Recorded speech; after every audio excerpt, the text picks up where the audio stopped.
এমন ভালোবাসা তার হাবিব তার বন্ধুর সাথে আল্লাহ নিজে ভালোবাসা প্রকাশ করেছেন।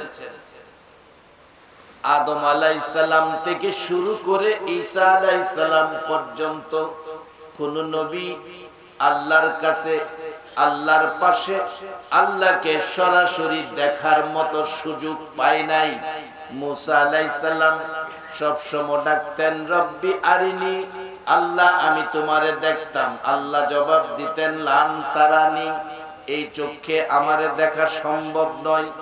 এমন এক ভালোবাসার প্রেম প্রাসাদে আমার আপনার নবীকে দাওয়াত করে নিয়েছে, যেখানে কোন নবী রাসূল কেন জিবরাইল ফেরেশতা পর্যন্ত যাওয়ার অনুমতি নাই। আমার আল্লাহ বলেছে বন্ধু তোমাকে যারা ভালোবাসবে আমি আল্লাহ তাদেরকে ভালোবাসবো। এই রাস্তা পরিষ্কার করার জন্য আমার নবী মা নাই বাবা নাই গো, উম্মতের এই রাস্তায় তুলে দেওয়ার জন্য কত কষ্ট 63 বছর জিন্দেগিতে করেছে। এই কষ্ট করে আমার নবী উম্মতের জন্য সেই রাস্তা পরিষ্কার করেছে। মেরাজের সফর আল্লাহর কাছাকাছি যাইয়া বসেছেন, একেবারে যেখানে জিবরাইল পর্যন্ত যাওয়ার ক্ষমতা নাই সেখানে আমার নবী গিয়েছে। এবার আল্লাহর সাথে কথা বলতে যাইয়া বলেছে বন্ধু গো আমার সাথে বন্ধুত্ব গভীর করেছো, আমার গুনাহগার এতিম উম্মতেরা তো তোমার বন্ধুত্ব পাইল না, আমাকে কাবা কাউসাইনে নিয়ে আসছো, আমার উম্মতেরা তো কাবা কাউসাইনে আসতে পারবে না। আমার আল্লাহ বলেন বন্ধু তোমার সাথে যারা ভালোবাসার সম্পর্ক রাখবে, তোমার সাথে যারা বন্ধুত্ব করবে, আমার ভালোবাসা পাওয়ার জন্য তোমাকে যারা নমুনা বানাবে, বন্ধু গো তোমাকে কাবা কাউসাইনে আইনা বন্ধুত্বের আসনে বসাইছি। তোমার উম্মত যারা তোমাকে ভালোবাসা নামাজে দাঁড়ায়া যাবে, আমি আল্লাহ নিজে জমিনে যাইয়া তোমার উম্মতের সাথে বন্ধুত্বের পরিচয় দিয়ে দিব।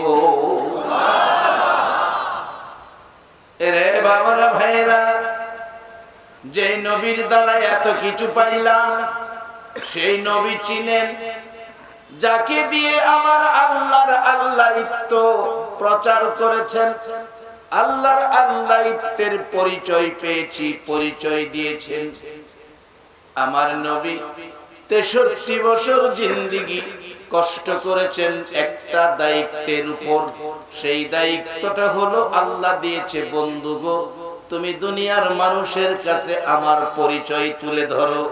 নবী দুনিয়াতে আইসা শুধু এই কথাটাই বলছে, ইয়া আইয়ুহান নাস কুলু লা ইলাহা ইল্লাল্লাহ তুফলিহুন।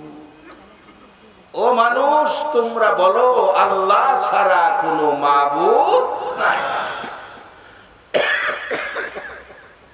আমার নবী এই পরিচয়টুকু আল্লাহর সাথে করিয়ে দেওয়ার জন্য, আল্লাহর পরিচয় আপনাদের কাছে করিয়ে দেওয়ার জন্য 63 বছর জিন্দেগি কষ্ট করেছে। নবীর কষ্টের পর কষ্ট আর যেন সহ্য হয় না। আমার আল্লাহ বন্ধুকে এই রজব মাসে দাওয়াত করলেন, বন্ধুকে রজব মাসে দাওয়াত করলেন, বন্ধু এই দেশে বহু কষ্ট করেছো, আসো গো বন্ধু, যার জন্য কষ্ট করেছো সেই বন্ধুর বাড়িতে বেড়াইয়া যা। নবী নিজের জন্য কষ্ট করে নাই, আল্লাহর পরিচয় মানুষের কাছে পৌঁছে দেওয়ার জন্য নবীর করে। আর যেই কষ্টগুলো করেছেন একটা কষ্টের বিনিময় আল্লাহর কাছে চায় নাই, সবগুলো কষ্ট জমা রেখেছে হাসরের দিন এক একটা কষ্টের বিনিময় আমার আল্লাহর কাছে উম্মতের নাজাতের দাবি করে বলবে। আমার আল্লাহ দাওয়াত করেছেন বন্ধুকে, মাসটার নাম রজব। এই রজব মাসে বন্ধুর ভালোবাসার খাতিরে কত সুন্দর সিস্টেম। এই মাসে আখিরি নবীর উম্মতের কোনো গুনাহ ফেরেশতারা লেখার সুযোগ পায় না, যা লেখে শুধু নেকি, শুধু নেকি। এই মাসে কোনো গুনাহ লেখা হয় না, এই মাসে কোনো গুনাহ লেখা হয় না, শুধু নেকি লেখা হয়। কেন? এই মাসে যে তার বন্ধুর বাড়িতে যাচ্ছে, এই আনুষ্ঠানিকতার বরকতে এই মাসে গুনাহ লেখা হয় না। যেমন বাড়িতে মেহমান আসতেছে, এই অবস্থায় যদি ছোট বাচ্চারা কোনো অপরাধও করে, মা বাবা কি কয়, এখন কিছু কইরো না, মেহমান বাড়ি, মেহমান আসতেছে, এরকম মেহমানের খাতিরে মাপ পাওয়া যায়। আমার নবী মেরাজ যাবে, আর যাওয়ার কারণ হলো পৃথিবীতে নবীর দুঃখ কষ্ট ব্যথা আল্লাহর সাথে মানুষকে, আল্লাহর পরিচয় মানুষের কাছে দিতে যায়ই নবী এই কষ্ট ব্যথা দুঃখ মায়ের খেয়েছে, সাদা জামা লাল করেছে, নিজের জন্য নয়। কেউ বলতে পারবে না মক্কাতে নবীর জন্ম, মক্কাতে নবীর একটা 10 তলা বাড়ি আছে, মদিনায় হিজরত করে গিয়ে মদিনায় 7 তলা একটা বাড়ি করেছে, এমন নাই। নবীর সবগুলো কষ্টের মূল কারণ ছিল মানুষকে আল্লাহর পরিচয় করিয়ে দেওয়া।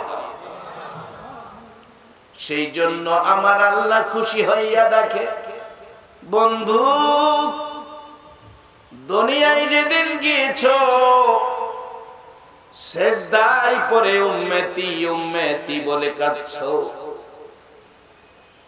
যখন তোমার বয়স আস্তে আস্তে দুনিয়ার বয়স বাড়তেছে, মার কাছে প্রশ্ন করেছো, বন্ধু মা গো, ও মা, আমার বন্ধুরা সঙ্গীরা বাবা বাবা বলে ডাকে, আমার বাবা কই, আমি বাবা দেখলাম না। বাবার ব্যথায় কাঁদছো, বন্ধু আমি দেখছি 6 বছর বয়সে মা হারাইয়া মার ব্যথায় কাঁদছো। দাদা কোলে লইয়া সান্ত্বনা দিয়েছে, দাদা হারাইছো, দাদার ব্যথায় কাঁদছো। চাচা আবু তালিব সান্ত্বনা দিয়েছে, চাচা বিদায় হয়ে গেছে, চাচার ব্যথায় কাঁদছো।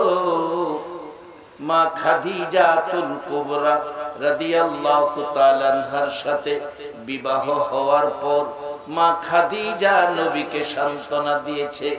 যেদিন মা খাদিজা দুনিয়া থেকে বিদায় হয়ে যাবে, এতিম নবীর বুকে লইয়া গো, মা খাদিজার কান্না যেন ভেঙে পড়েছে। ডাকতেছে, খাদিজা কেন এইভাবে তুমি কাঁদতেছো? হুজুর কান্দি, মা নাই, বাবা নাই, দাদা নাই, চাচা নাই, সব ব্যথা লইয়া যেদিন খাদিজার সামনে ছিলেন, খাদিজা আপনাকে সান্ত্বনা দিত। আজকে মন কয় আমি বাঁচবো না গো নবী, কে আপনাকে সান্ত্বনা দিবে? আজকে যদি নবী এই কোনা পাড়ার জমিনে থাকতো, এই অভাবের অভাবী হইয়া যদি নবীর চোখের পানি পড়তো, বলুন আপনারা নবীর চোখের পানি মুছে দিতেন কিনা? আল্লাহ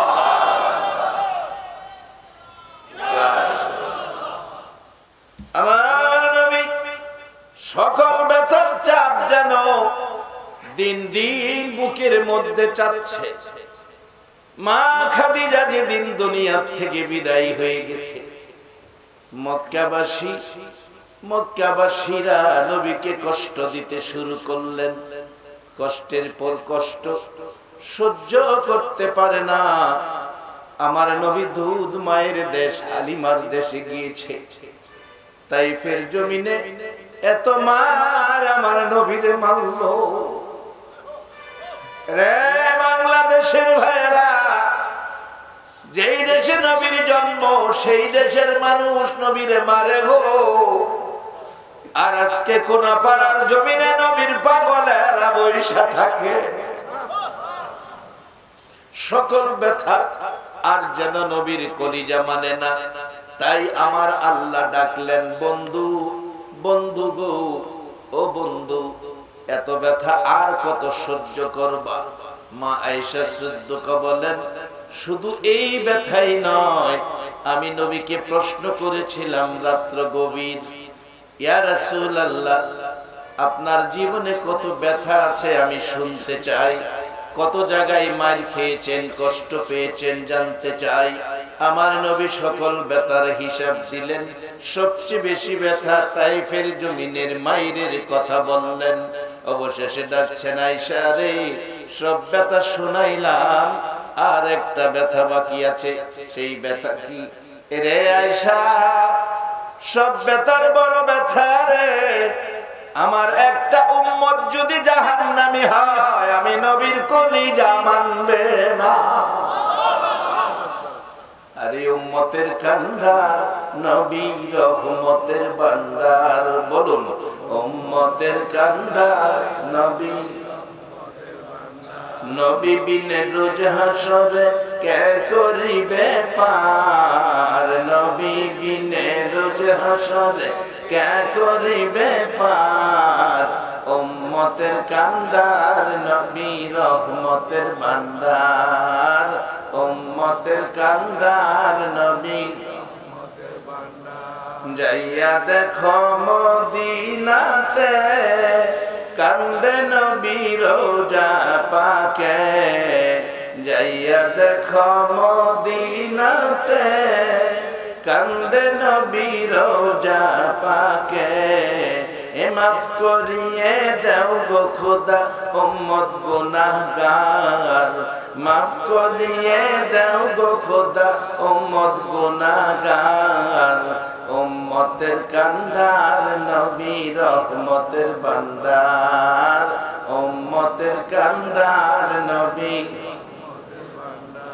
মোদের নবী দয়ার সাগর, গুনাহগার উম্মতের পাগল, মোদের নবী দয়ার সাগর, গুনাহগার উম্মতের পাগল। রোজ হাসরে সেজদায় পড়ে কাঁদবে যারে যার, রোজ হাসরে সেজদায় পড়ে কাঁদবে যারে যার, উম্মতের কান্ডার নবী রহমতের ভান্ডার, উম্মতের কান্ডার নবী। আমার নবী সকল ব্যথা শেষ ব্যথা হলো আপনার আমার মতো উম্মতের ব্যথা। আমার আল্লাহ বলেন, বন্ধু গো, এত ব্যথা আর কত সহ্য করবা? আসো বন্ধু, দাওয়াত দিলাম, বন্ধুর বাড়িতে বেড়াইয়া যা। আমরা দেশের মানুষ বেশি ব্যথায়, বেশি দুঃখ, বেশি সমস্যা হইলে চলো ঘুরে আসি, কক্সবাজার যায়, টেকনাফ যায়, ঘুরতে যায়, সিঙ্গাপুর যায়, মালয়েশিয়া যায়, ঘুরতে যায়। আল্লাহ কো, বন্ধু, তোমার এত ব্যথা, এই ব্যথা, সব ব্যথা দূর করে দেওয়ার জন্য আমি আল্লাহ দাওয়াত করেছি। এত কষ্ট তুমি আমার বন্ধুত্বের পরিচয় মানুষের কাছে পৌঁছে দেওয়ার জন্য করেছো, আমি সেই বন্ধু তোমাকে সান্ত্বনা দেওয়ার জন্য দাওয়াত করেছি। অন্যান্য নবী রাসূল দাওয়াত চাইতেন, দাওয়াত পাইতেন না, আর আমার নবী দাওয়াত চায় না, দাওয়াত পায়। আমরা সেই নবীর উম্মত, আমাদের দাম সকল নবীর উম্মতের চাইতে বেশি না কম? একবার বলুন আল্লাহু আকবার। এবার নবী যাবেন, দাওয়াত পাইলেন, এই রজব চাঁদ, ভালোবাসার মাস। এটা হলো বন্ধুর সাথে বন্ধুর ভালোবাসার মাস। এই মাসটার নাম ভালোবাসার মাস। রজব মাস ভালোবাসার মাস, বন্ধুর সাথে বন্ধুর সম্পর্কের মাস, সাক্ষাতের মাস, দ্বিধারের মাস। সেই মাসটায় আমরা যারা বসে আছি, আল্লাহ কি আমাদেরকে ভালোবাসার দরজায় কবুল করে নিতে পারে না? জর্দান যায়া দেখি, আসহাবে কাহাফের ঘটনা কোরআনে আছে। 7 জন যুবক ঈমান বাঁচাইতে গিয়ে গুহায় আশ্রয় নিলেন, কুকুর সাথে গেলেন। কুকুর সাথে যাওয়ার কারণে আল্লাহ কুকুরকে কিতমির নাম দিয়া 7 জন যুবকের সাথে কুকুরকে বেহেশতি ঘোষণা করে দেয়া। আজকে বন্ধুর ভালোবাসার মাসে যারা ঘর বাড়ি ছেড়ে বসে আছেন, আমার নবী তো রাইতেই গেছেন। মেরাজে রাইতে গেছে না দিনে গেছে? সবাই দি কয় না? বলে হুজুর আন্তাজি কমু বুঝা হইনা লয়। হ্যাঁ, এটা ঠিক আছে। আসুন দেখি কোরআনে কি দিনের কথা কইছে না লাইতের কথা কইছে। কোরআনে বলছে সুবহানাল্লাজি আসরা বিআবদিহি লাইলাম। লাইলাম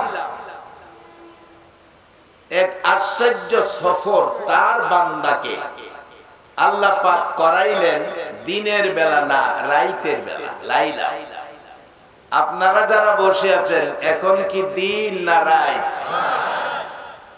যদি এই বসাটা ঘরবাড়ি ছাইরা আল্লাহর কাছে যদি সেই ভালোবাসার মাসে কবুল হয়ে যায়, হাসরের দিন মেরাজের মেহমান হিসেবে আল্লাহ হাসরের মাঠে সম্মানী আসন আপনাদেরকে দান করে দিবে। নবী গো দাওয়াত করলাম আসেন। আমার নবী ডাকে আল্লাহ আমি যদি চলে যাই, আমার আবু বকর সকালবেলা আমাকে ডাকবে, না পায়া কাঁদবে, উমর কাঁদবে, আলী কাঁদবে, উসমান কাঁদবে, সাহাবীরা কাঁদবে, উম্মতেরা কাঁদবে। মাবুদ সবচেয়ে বড় ব্যথায় ব্যতীত হবে আমার আদরের নাতি হাসাইন আর হুসাইন। সকালবেলা নানা নানা কইয়া ডাকবে, নানারে পাবে না, হাসাইন হুসাইনের চোখের পানি বন্ধ হবে না। আমার কলিজার টুকরা মেয়ে ফাতেমা, ফাতেমা।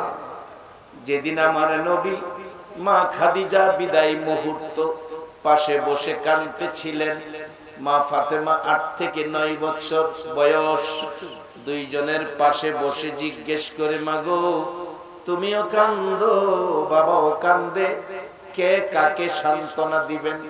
একজন কাঁদলে আরেকজন সান্ত্বনা দিতে পারে। মাও কান্দে, বাবাও কান্দে, কে সান্ত্বনা দিবে? খাতুনে জান্নাত ফাতেমাতুজ জাহরা 8 থেকে 9 বছর বয়সের মেয়ে মাকে সান্ত্বনা দিলেন। মা কেন কান্দো, কেন কান্দো?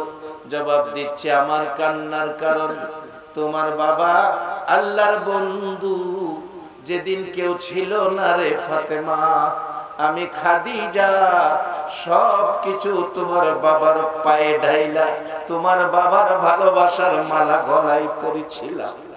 তোমার বাবা এত ব্যথায় ব্যথিত, জীবনে একটা দিন বাবার চেহারা দেখলো না, জীবনে একটা দিন বাবা বলে ডাকলো না। 6 বছর বয়সে মা হারাইলো, দাদারা দূরে ছিল। 8 বছর বয়সে দাদা হারাইলো, সব হারাইলো। আমি খাদিজা সেদিন বুকে টাইনা নিলাম।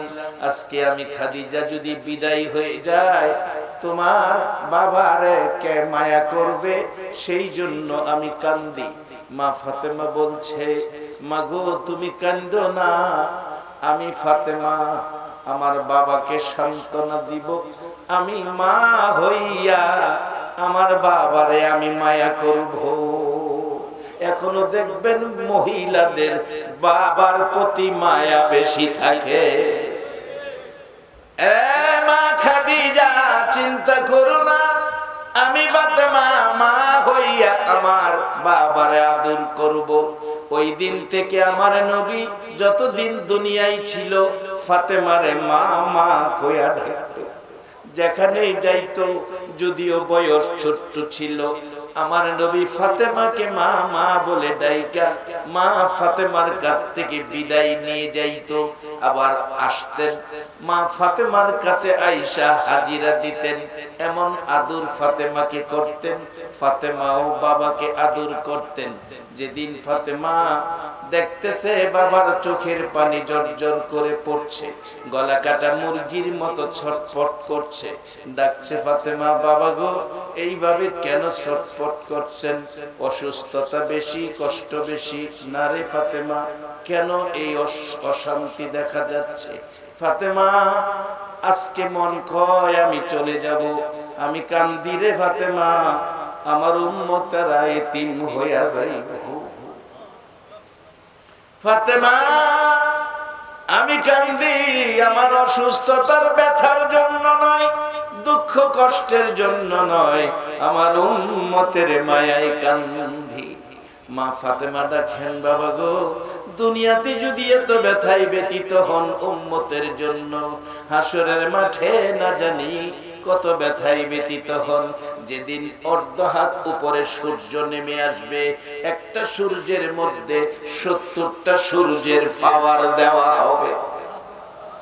একটা সূর্যের পাওয়ারেই তো চৈত্র মাসে ভাদ্র মাসে রৌদ্রের মধ্যে যাওয়া যায় না, খালি পায়ে রাস্তায় হাঁটা যায় না, আগুনের মতো গরম হয়। একটা সূর্যের মধ্যে 70টা সূর্যের পাওয়ার, অর্ধ হাত উপরে সূর্য। কোন কিতাব লেখেন সুরমাদানির কাটি পরিমাণ উপরে সূর্য। সেদিন জানি গো বাবা উম্মতের জন্য কেমন পাগল হন। বাবা গো সেদিন উম্মতের জন্য পেরেশান হবেন। আমি ফাতেমা মা হইয়া আপনার মাথায় হাত বোলাইয়া সান্ত্বনা দিব। বলুন গো বাবা, আমি আপনারে সেই মাঠে কোথায় পাবো? আমার নবী কান্দে, ফাতেমা রে এত মায়া করবে রে মা, আমি ঠিকানা বলে দেই, আমাকে মিজানের পাল্লার কাছে যাইও, মিজানের পাল্লাই উম্মতের মাপ দেওয়া হবে, সেখানে থাকবো। সেখানে যদি না পাও 7টা জাহান্নামের দরজায় দরজায় যাইও, আমি জাহান্নামের দরজায় পাহারাদার হইয়া পাহারা দিব, আমার একটা উম্মত যেন জাহান্নামে না যায়। ফাতেমা, জাহান্নামের দরজায় যদি আমার না পাও গো মা, মা মাগো ফুলসিরাতের ঘাটে যাইও, ফুলসিরাতের ঘাটে যাইও। আমি নবী ফুলসিরাতের ঘাটে দাঁড়াইয়া কাঁদবো, আমার একটা উম্মত যেন ফুলসিরাতের ফুল থেকে নিচে পড়ে না যায়। আমার নবী এই কান্না হাসরের মাঠে কাঁদবেন, এত ব্যথা উম্মতের জন্য। বাবারা, উম্মতের ব্যথাই ব্যতীত নবী সব ব্যথাই জড়ো হয়ে ব্যথার চাপ সহ্য করতে পারে না। আমার নবীর চোখের পানি বন্ধ হয় না।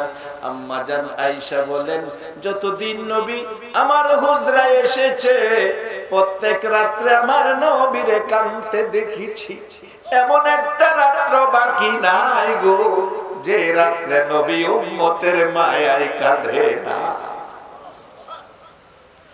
দরুদ সালাম জানাই, দরুদ সালাম জানাই নবীজির দরবারে, এ নবী গো আমরা গুনাহগারে। বলুন, দরুদ সালাম জানাই, দরুদ সালাম জানাই নবীজির দরবারে, নবী গো আমরা গুনাহগারে জানাই, আমরা গুনাহগারে, আমরা গুনাহগারে জানাই, আমরা গুনাহগারে, নবী গো আমরা গুনাহগারে। আল্লাহ পাকের ফেরেশতারা নবীর দুরূদ পড়ে তারায়, আল্লাহ পাকের ফেরেশতারা নবীর দুরূদ পড়ে তারায়। ইমানদারে পড়বে দুরূদ, ইমানদারে পড়বে দুরূদ, বলছে পড়ুয়ারে, নবী গো আমরা গুনাহগারে। দরুদ সালাম জানাই, দরুদ সালাম জানাই নবীজির দরবারে, নবী গো আমরা গুনাহগারে। নবীর দুরূদ পড়ে যারা দয়াল নবীর আপন তারায়, নবীর দুরূদ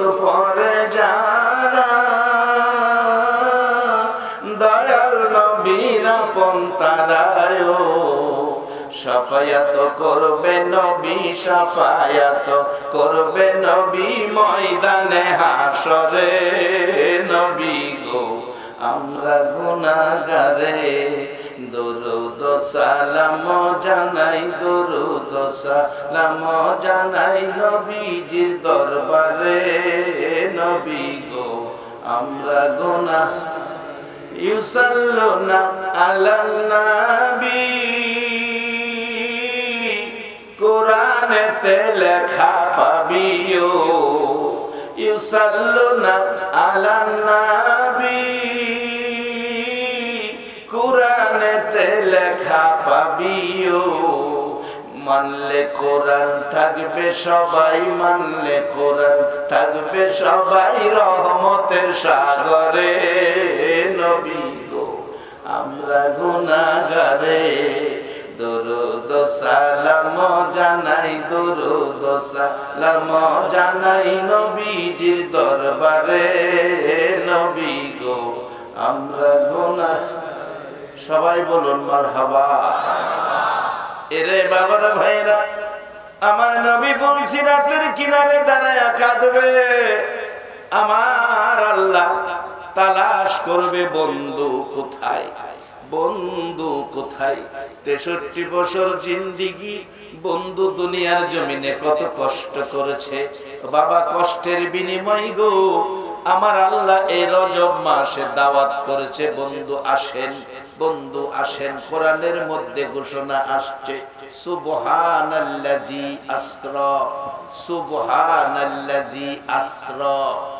এক আশ্চর্য সফর, আশ্চর্য সফর।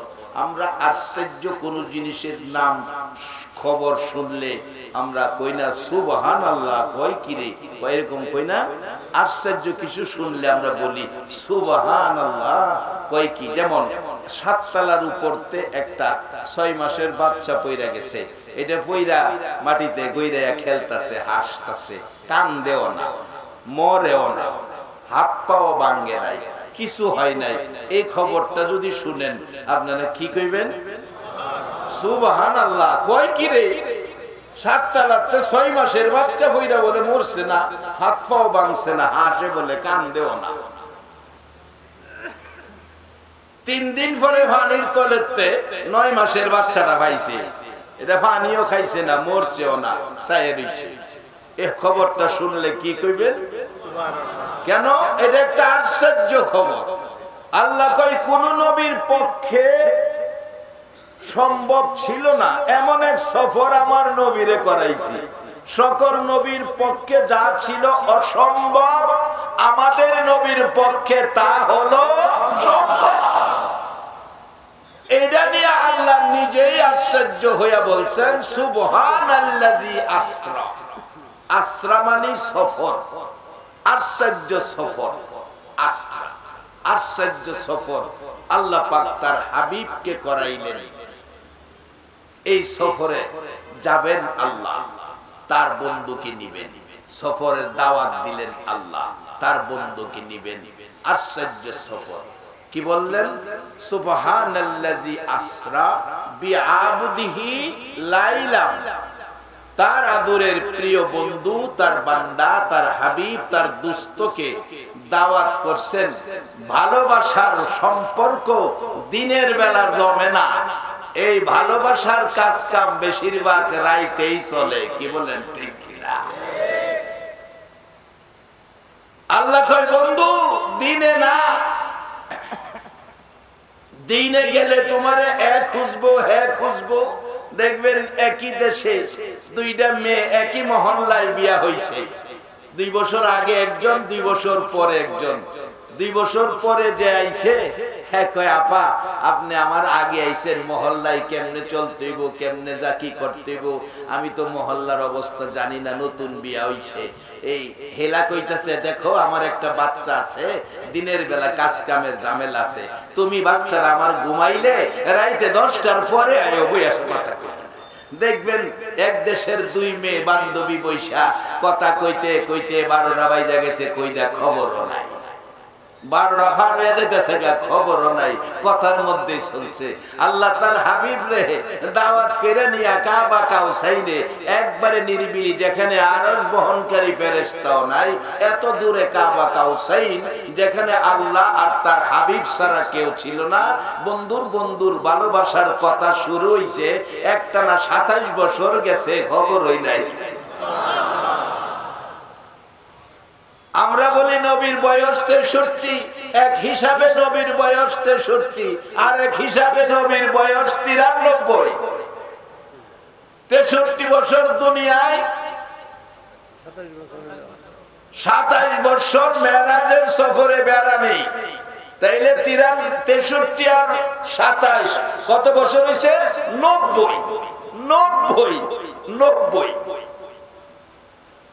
আল্লাহ আপনারা 90 এর নিচে কাউরে নিও না, হায়াত বাড়ায় দাও। মেরাজের বরকত যেন আমরা পাই। আসলে মেরাজের আলোচনা সময়ের বিস্তারিত খুঁটিনাটি ভাঙ্গা লইতে অনেক সময়ের দরকার। কেন এই ঘটনা ঘটলেন, যে আলোচনাগুলি এত উপরে নিয়ে বন্ধুর সাথে বন্ধু কইছে, আচ্ছা আপনারা একটা ফাইসালা দেন, এই আলোচনাটা কি আল্লাহ তার বন্ধুরে লইয়া মদিনার কোন পাহাড়ে বইয়া কইতে পারতো না? মক্কার কোন পাহাড়ে বইয়া, আমেরিকার কোন জঙ্গলার ভিতরে গিয়া যেখানে মানুষ যাইতে পারে না, একটা গাছের মধ্যে বইয়া পারলো, নইলে কথাগুলি কইতো। কিন্তু আল্লাহ নবীরে এত উপরে কেড়ে নিচ্ছে জানেন? এই নবী সকল নবীর সেরা নবী। সকল নবীরা আল্লাহর সাথে বন্ধুত্ব করছে, আর আল্লাহ নিজে আমরা নবীর সাথে বন্ধুত্ব করছে। যে কেউর বাড়ি ইচ্ছা করে যাওয়া আর দাওয়াত দিয়া নেওয়া, সম্মান কি একরকম হইব? সকল নবীরা যাইতো চা নেয় না, আর আমার নবী যাইতো চা না, দাওয়াত দিয়ে নেয়। তাইলে সকল নবীর চাইতে আমার নবীর দাম বেশি না কম? সকল নবী বন্ধুত্ব করেছে আল্লাহর সাথে, আর আল্লাহ বন্ধুত্ব করেছে নবী মুহাম্মদুর রাসূলুল্লাহর সাথে। বাজান এগুলি বুঝার ব্যাপার। আসেন, কম সময়ে রাত বেশি হয়েছে, আমি গড়ি দেখছি কয়টায় শুরু করছি। 2 ঘন্টা ওয়াজ করার কথা, 1 ঘন্টা স্টেজে বইয়ে দিছি, আর 1 ঘন্টা নেই, 1 ঘন্টা তো গেছে। এই কম সময়ে কারবার সাইরালাম, এটা আমার হিসাব আছে। তবে যে অনুষ্ঠানে আপনারা সময় দিচ্ছেন, অনুষ্ঠানটা খুশির ব্যাপার। আমরা বিশ্বের বুকে পরিচয় করে দিলাম, আল্লাহর কোরআনের মাধ্যমে বাংলাদেশ বিশ্বের বুকে বিজয় লাভ করেছে। সবাই বলুন মারহাবা। সেই কোরআন যদি আমরা ধরে রাখতে পারি, শুধু এই ক্ষেত্রে নয়, সকল ক্ষেত্রেই বাংলাদেশ বিশ্বের বুকে বিজয় হয়ে যাবে ইনশাআল্লাহ। আজকে সেই কোরআন সুন্নাহর পরশ, নবীর পরশ পায়া ইয়াসরিব নামের বালু আর পাথরের দেশ সোনার মদিনা হইছে। আমরা সোনার বাংলা। আমরা যদি কোরআন সুন্নাহর পরশ, নবীর ভালোবাসায় সোনার মানুষ হতে পারি, কোরআনের মাধ্যমে নিজের জীবনটাকে বিজয় করাইতে পারি, আমার আল্লাহ সোনার বাংলার জমিনের নিচে সোনার খনি করে দেওয়ার ক্ষমতা আছে কিনা?